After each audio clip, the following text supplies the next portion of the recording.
Now to those big announcements from the governor. The first involves an improvement in Cuyahoga County status. The second, changes in adult care facilities. Andrew Horansky now joins us now to explain. Andrew, good evening. Good evening to you, Ross. We are in the Metro Parks out at Huntington Beach, an effort of social distancing which really appears to have worked across the region because the news is good. I mean, let's start first with Cuyahoga County.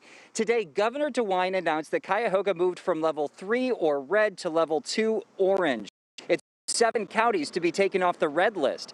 But still, it is a mixed bag for the region, though, because Trumbull County is back at level 3, Erie County remains at 3, and for the first time, Lorain is red, with the governor blaming that on social situations. Interesting, he noted that COVID may be declining in urban, rising in rural ones.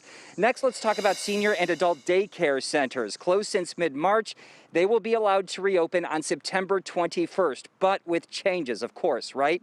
Baseline saliva testing will be offered to staff and residents at no cost to check for COVID, and there will be other new considerations as well. Take a listen. Should consider a variety of factors when determining its ability to reopen, including the case status in the surrounding community, how much COVID is there, the county's public health advisory system color, the risk level, the case status in its facility, and the facility staffing levels, access to testing. And the governor also announced that he will be calling on Ohio's Department of Workers' Compensation to set up dividend payments to Ohio's employers this fall, up to $1.5 billion. You will recall he did something similar in April. If approved, we could be seeing those checks as soon as October. Russ? Okay, Andrew Horansky, thank you very much.